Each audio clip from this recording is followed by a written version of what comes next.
Hello everyone, welcome to study with three. देखिए, Uttar Pradesh PCS RO की prelims test series start की गई है 2023 के लिए। ये टेस्ट नंबर आपका 2 है। एक टेस्ट कंप्लीट हुआ है, प्ले लिस्ट बना रखी है, आप लोग जाकर के देख सकते हैं। देखिए, अगर आप किसी भी स्टेट पीसीएस की प्रिपरेशन कर रहे हैं तो आपके लिए टेस्ट सीरीज काफ़ी फायदेमंद है।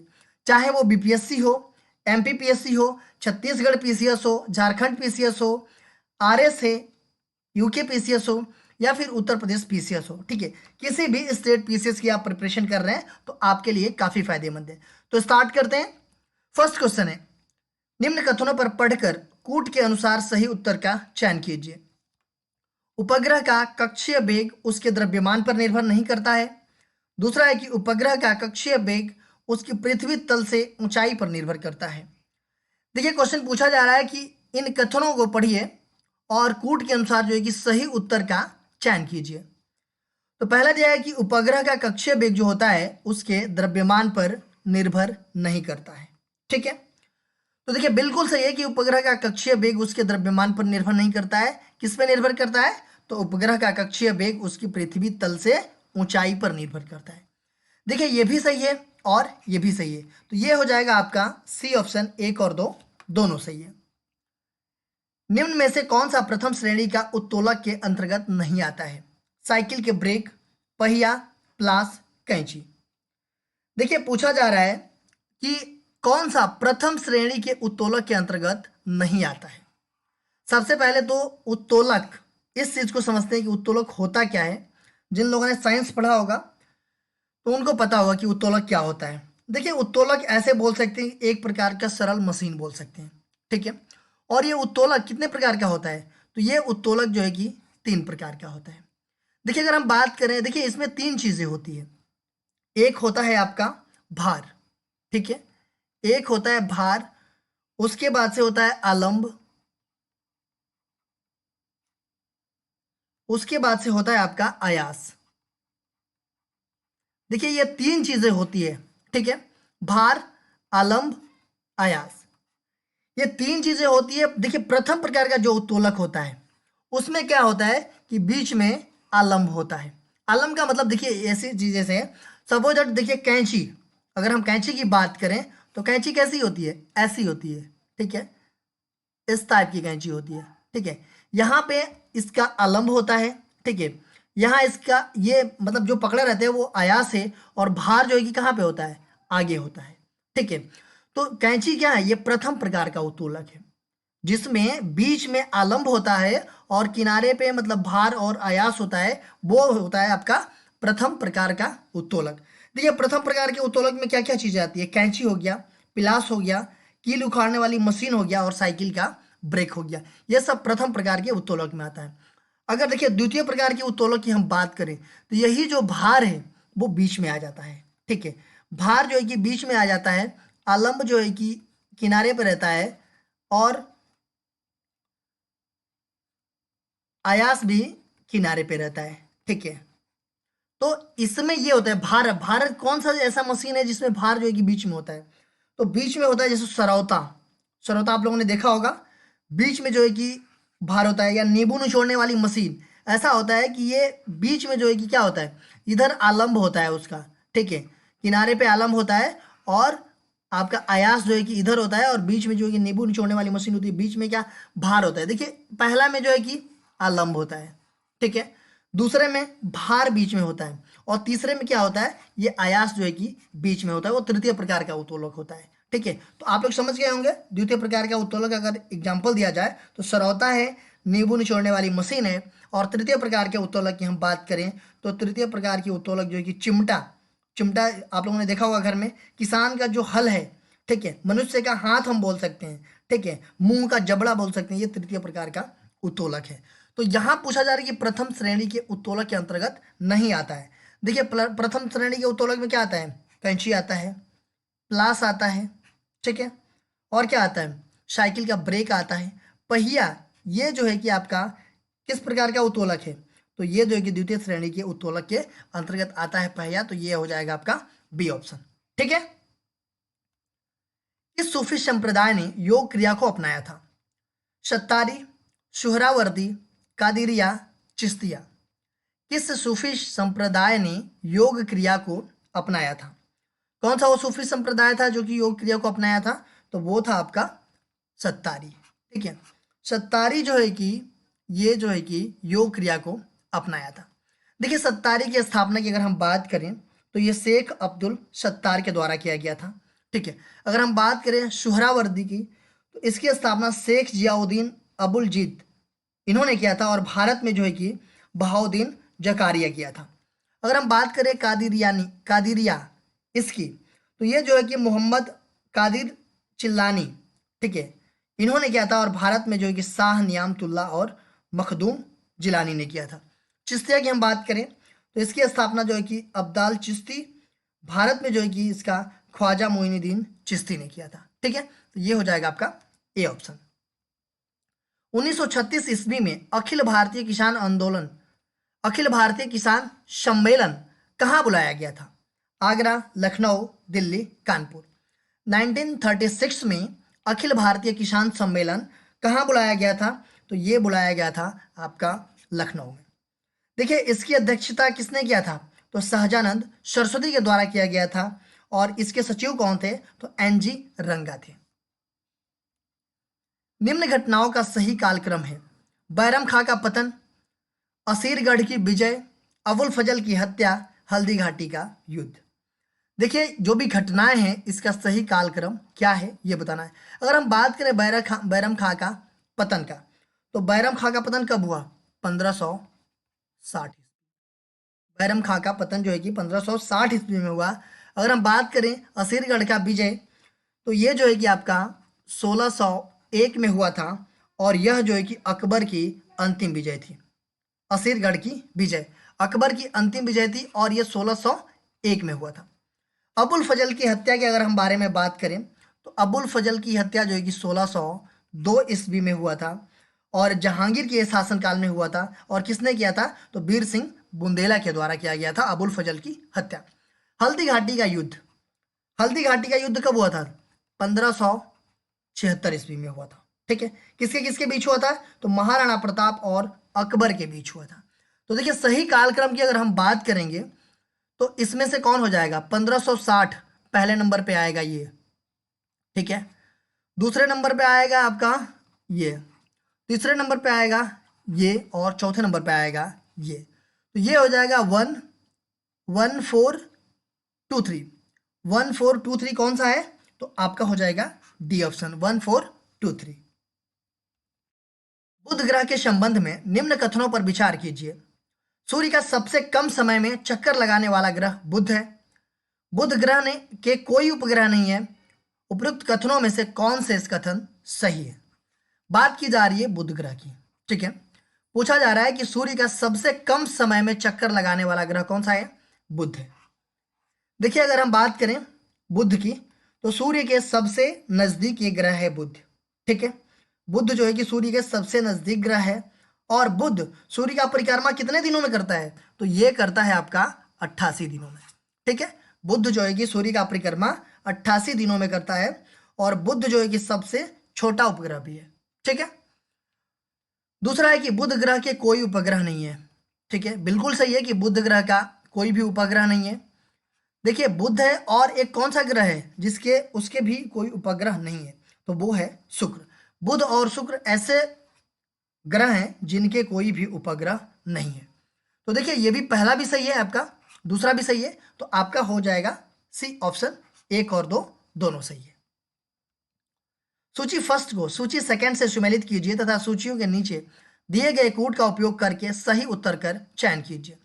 सूची फर्स्ट में कुछ जैन तीर्थकार का नाम दिया गया है और सूची 2 में उनकी पहचान दी गई है। ठीक है, कुछ जैन तीर्थकार का नाम दिया गया है और सूची 2 में उनकी पहचान दी गई है, तो वो मिलाना है। ठीक है, देखिए, अगर हम बात करें पहला शांतिनाथ की, तो शांतिनाथ, तो ये बताइए कि जैन तीर्थकार ये कौन से नंबर के थे? अगर हम शांतिनाथ की बात करें तो ये 16वें नंबर के जैन तीर्थकार थे और इनकी जो पहचान थी, सिंबल था, वो क्या था? तो वो था इनका मृग एवं हिरण। ठीक है, पहला का बिल्कुल पहला सही है। और बात करें मलिनाथ की, मलिनाथ ये जो है कि आपका जैन धर्म के 19वें थे ये तीर्थकार, और इनका जो सिंबल था वो क्या था, तो वो था कलश। ठीक है। पार्श्वनाथ, पार्श्वनाथ देखिए काफी इंपॉर्टेंट है, 23वें तीर्थकार थे जैन धर्म के, और इनका सिंबल था सांप या सर्प। ठीक है, ये थे कौन से, 23वें तीर्थकार। महावीर स्वामी, ये भी काफी इंपॉर्टेंट है, ये आपके 24वें तीर्थकार थे। ठीक है, और इनका जो है कि क्या था सिंबल, ये था सिंह, ये 24वें तीर्थकार थे। ठीक है, तो ये तीर्थकार भी ऐसे भी आ जाता है कि जैन धर्म के 24वें तीर्थकार कौन थे, जैन धर्म के 23वें तीर्थकार कौन थे। ठीक है, तो जैन धर्म के टोटल जो है कि 24 तीर्थकार थे, उनका पूरा नाम नहीं तो कुछ कुछ जो इंपॉर्टेंट है उनका नाम याद रखिएगा आप लोग। ठीक है, उनका सिंबल भी याद रखिएगा। अच्छा, आप लोग कमेंट बॉक्स में मुझे बताइए कि जो जैन धर्म के प्रथम तीर्थकार थे वो कौन थे, उनका नाम क्या था। ठीक है, और उनका सिंबल भी बताइएगा मुझे, सिंबल की अगर बात आ रही है, पहचान की बात आ रही है तो वो भी बताइएगा आप लोग। ठीक है, तो इसका हो जाएगा A1B4, A1B4 C3 and D2। इसका मतलब कि 1432, 1432 कौन सा है, 1432 आपका हो जाएगा डी ऑप्शन। ठीक है, सूची फर्स्ट को सूची सेकंड से सुमेलित कीजिए तथा सूचियों के नीचे दिए गए कूट का उपयोग करके सही उत्तर कर चयन कीजिए। सूची फर्स्ट में कुछ काल का नाम दिया गया है, और सूची सेकंड में उनके जो है कि कच्चे और पक्के मकान, मतलब जो भी चीजें पाई गई हैं उसके बारे में बात किया जा रहा है। पूरा पाषाण काल, अगर बात करें हम पूरा पाषाण काल की, तो इसमें नदी तट अधिवास मिला है। मध्य पाषाण काल में इसमें जो है कि आपका शैलश्रय अधिवास मिला है, और नवपाषाण काल जो है कि इसमें जो है कि गर्त अधिवास है, और ताम्र पाषाण काल में जो है कि आपका कच्चे एवं पक्के मकान है। तो ये है आपका, तो ये हो जाएगा आपका 2341, इसमें जो है कि सी ऑप्शन आपका सही है। सूची फर्स्ट को सूची सेकंड से सुमेलित कीजिए तथा सूचियों के नीचे दिए गए कूट का उपयोग करके सही उत्तर का चयन कीजिए। सूची फर्स्ट में दिया गया है कुछ चीजें, और ये किस अधिनियम के द्वारा हुआ था, स्थापना किया गया था, ये बताना है आपको।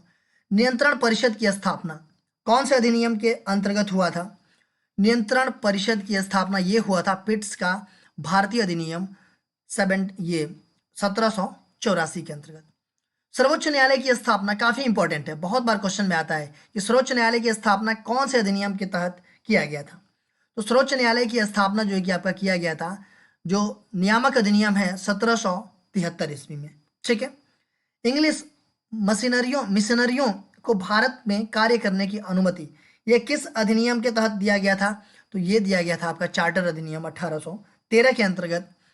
और बात करें हम गवर्नर जनरल की परिषद में कानूनी सदस्यों की नियुक्तियां, तो ये किया गया था आपका चार्टर अधिनियम 1833 के अंतर्गत। ठीक है, तो ये पहला क्या हो जाएगा, A2B1, A2B1 C3 and D4, ये सी ऑप्शन आपका सही हो जाएगा। ठीक है, सारगैसो सागर के संबंध में निम्नलिखित में से कौन सा कथन सही है। यह उत्तरी अंध महासागर का भाग है जहां शांत जल रहता है एवं सागरीय घास पाई जाती है। दूसरा दिया है कि यह एक बड़ा समुद्र है। तीसरा दिया है कि इस सागर में लवणता कम पाई जाती है, एंड चौथा है कि निम्न वायुदाब पाए जाने के कारण। देखिए, सारगैसो सागर की बात की जा रही है, इसमें कौन सा कथन सही है। देखिए, सारगैसो सागर है कहाँ पे, अगर मैप में हम देखेंगे तो सारगैसो सागर जो है कि ये उत्तरी अटलांटिक महासागर में है। ठीक है, कहाँ पे, उत्तरी अटलांटिक महासागर में है। ये जो है कि 20 डिग्री से लेकर के 40 डिग्री आपका जो है कि उत्तरी अक्षांश, ठीक है, 20 डिग्री से लेकर के 40 डिग्री उत्तरी अक्षांश, और 35 डिग्री से लेकर के 75 डिग्री, 35 डिग्री से लेकर के 75 डिग्री आपका क्या, पश्चिमी देशांतर। ठीक है, पश्चिमी देशांतर, इनके मध्य स्थित है ये। ठीक है, सारगैसो सागर कहाँ पे सिचुएटेड है, तो ये अटलांटिक महासागर में है, और 20 डिग्री से 40 डिग्री उत्तरी अक्षांश, और 35 डिग्री से 75 डिग्री पश्चिमी देशांतर के मध्य स्थित है। देखिए, यहाँ जो है ना, जल जो है कि स्थिर रहता है। ठीक है, यहाँ जो है कि जल स्थिर रहता है, और यहाँ पर सारगैसम नामक घास पाया जाता है। ठीक है, यहाँ पे सारगैसम नामक घास की बहुलता बहुत ज़्यादा होती है, इस कारण जो है कि इसका नाम जो है कि सारगैसो सागर पड़ा। ठीक है, देखिए उच्च तापमान और अधिक वाष्पीकरण के कारण जो है कि यहाँ पे उच्च लवणता पाई जाती है। ठीक है, तो ये सब सारे गलत हैं। ठीक है, ये भी तो सही है आपका। यह उत्तरी अंध महासागर का भाग है जहाँ पे शांत जल रहता है एवं सागरीय घास पाई जाती है। ये हो जाएगा आपका A option. Great barrier reef निम्नलिखित में से किस स्थान पर स्थित है? हिंद महासागर में, ऑस्ट्रेलिया के पूर्वी तट पर, अंध महासागर में, इनमें से कोई नहीं। ग्रेट बैरियर रीफ ये किस स्थान पे स्थित है? तो ये स्थित है कहाँ पे? देखिए ग्रेट बैरियर रीफ ये ऑस्ट्रेलिया के उत्तर पूर्वी तट पे स्थित है। ऑस्ट्रेलिया के उत्तर पूर्वी तट पर स्थित है और यह जो है कि एक अवरोधक भित्ति है।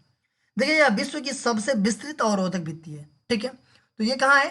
तो ये ऑस्ट्रेलिया के उत्तर पूर्वी तट पे है। देखिए यहाँ पे क्या लिखा है? ऑस्ट्रेलिया के पूर्वी तट पे बस लिखा है। ठीक है, उत्तर पूर्वी तट पे होता तो सही हो जाता, तो इनमें से कोई नहीं है। ठीक है, ये कहाँ पे है? तो ऑस्ट्रेलिया के उत्तर पूर्वी तट पे है ग्रेट बैरियर रीफ। सूची फर्स्ट को सूची सेकंड से सुमेलित कीजिए तथा सूचियों के नीचे दिए गए कोड का उपयोग करके सही उत्तर कर चयन कीजिए। देखिए कुछ संवैधानिक विशेषताएं बताई गई है और सूची 2 में वो स्रोत बताया गया है कि ये कहाँ से लिया गया है। जो संवैधानिक चीज़ें हैं ये सब चीज़ें किस किस देश के संविधान से लिया गया है। अगर हम बात करें विधि का शासन, ठीक है, देखिए हमारे संविधान में जो बना है हमारा संविधान, उसमें बहुत सारे कंट्री से कुछ ना कुछ जो जो अच्छी चीज़ें हैं वो हम लोगों ने ले लिया है और तब जाकर के बनाया है। ठीक है, तो विधि का शासन की अगर हम बात करें, ठीक है, तो विधि का शासन कहाँ से लिया गया है? तो ये लिया गया है आपका ब्रिटिश के संविधान से। नीति निर्देशक तत्व ये कहाँ से लिया गया है? तो जो नीति निर्देशक तत्व है वो जो है कि आपका ये आयरलैंड के संविधान से लिया गया है। ठीक है, नीति निर्देशक तत्व तो आपका आयरलैंड के संविधान से लिया गया है। और अगर हम बात करें समवर्ती सूची, ठीक है, तो समवर्ती सूची कहाँ से लिया गया है? तो समवर्ती सूची आपका ऑस्ट्रेलिया का संविधान से लिया गया है। और आपातकाल में मौलिक अधिकारों का जो स्थगन है वो कहाँ से लिया गया है? तो वो लिया गया है आपका जर्मनी का संविधान से। ठीक है, देखिए समवर्ती सूची आपका 7वीं सूची में है ना, 7वीं अनुसूची में है ना, जो 3 लिस्ट हैं, स्टेट, सेंटर और ये एक कॉन्करेंट लिस्ट है। ठीक है, ये चीज़ें हैं। तो विधि का शासन कहाँ से लिया गया है? ब्रिटिश का संविधान। नीति निर्देशक तत्व कहाँ से लिया गया है? ये आयरलैंड का संविधान से। समवर्ती सूची कहाँ से लिया गया है? ऑस्ट्रेलिया का संविधान से। एंड आपातकाल में मौलिक अधिकारों जो स्थगन होता है वो कहाँ से लिया गया है? तो वो लिया गया है जर्मनी का संविधान से। तो ये हो जाएगा 4321। 4321 कौन सा है? आपका डी ऑप्शन सही हो जाएगा। द्रविडियन समूह के समुद्री शिलाभूत अवशेष प्रायद्वीपीय में कहाँ नहीं पाए जाते हैं? पश्चिमी मध्य प्रदेश में, उमरिया के पास में, पूर्वी मध्य प्रदेश में, मालवा में। द्रविडियन समूह के समुद्री शिलाभूत अवशेष प्रायद्वीपीय में कहाँ नहीं पाए जाते हैं? देखिए ये जो कि पश्चिमी मध्य प्रदेश में भी पाया जाता है। ठीक है, उसके बाद से उमरिया के पास भी पाया जाता है, पूर्वी मध्य प्रदेश में भी पाया जाता है। देखिए मालवा में ये नहीं पाए जाते हैं।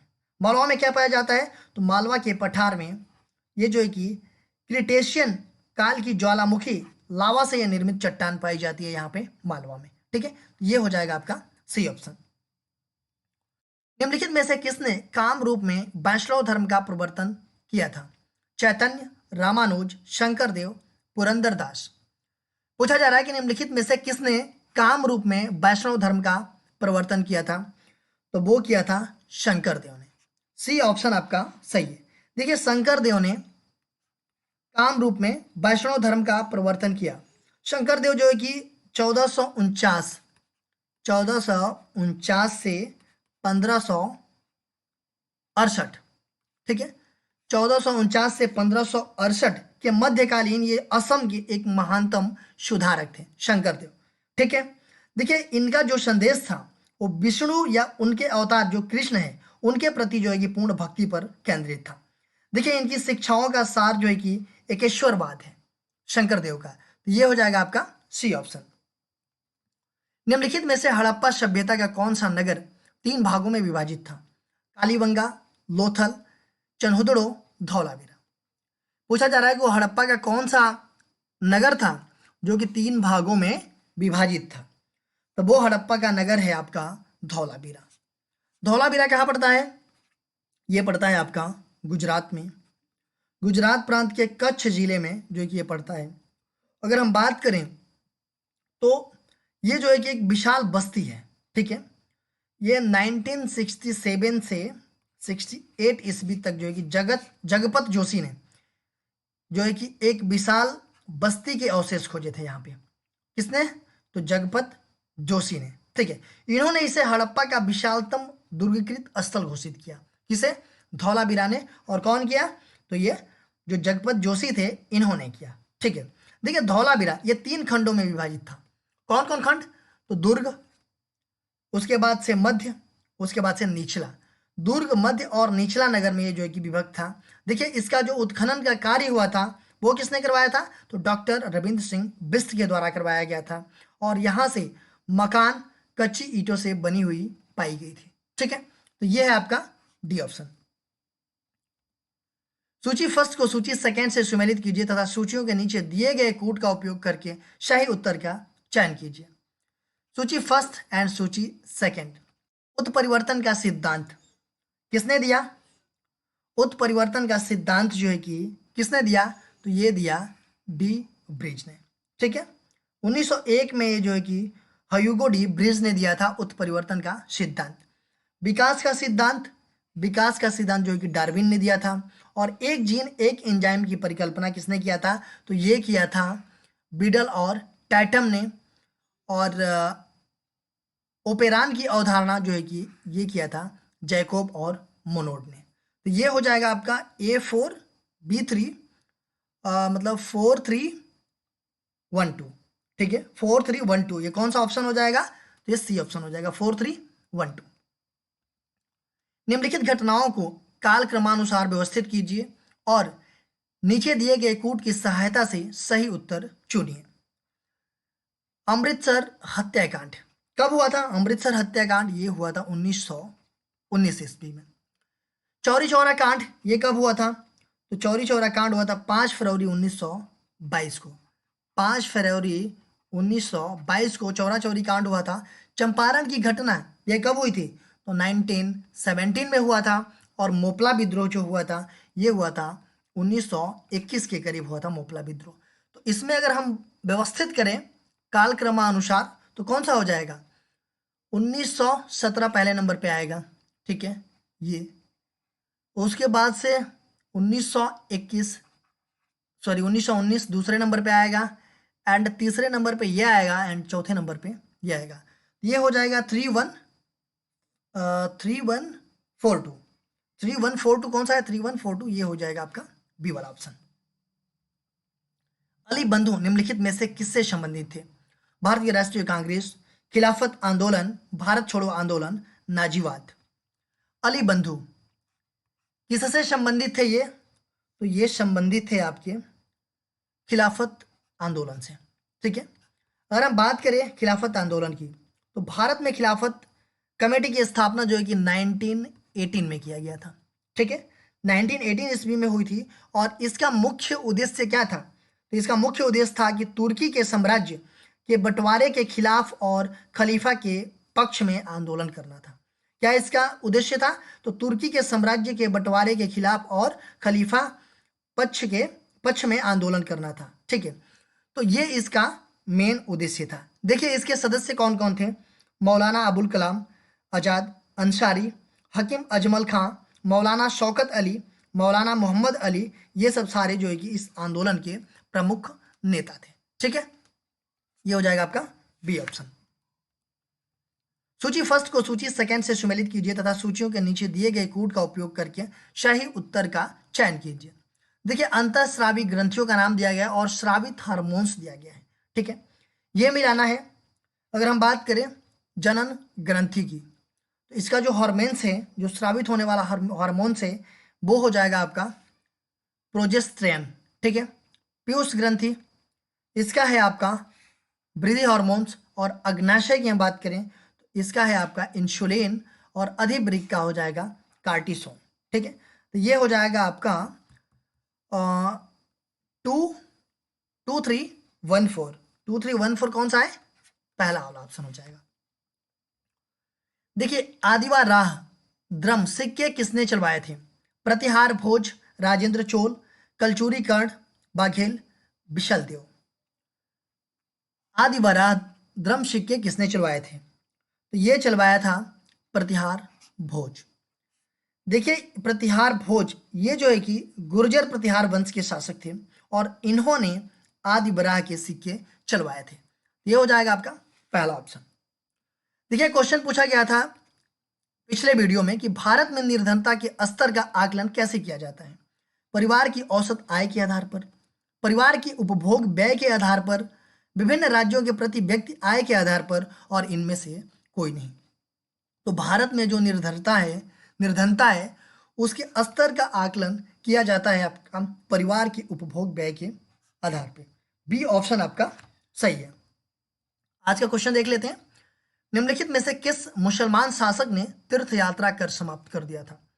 बहलोल लोदी, शेरशाह, हुमायूं, अकबर। तो ये इसका आंसर आप लोग कमेंट बॉक्स में मुझे बताइएगा कि कौन सा मुसलमान शासक था जिन्होंने तीर्थ यात्रा कर समाप्त कर दिया था। इसका आंसर मैं नेक्स्ट वीडियो में आप लोगों को बताऊंगा।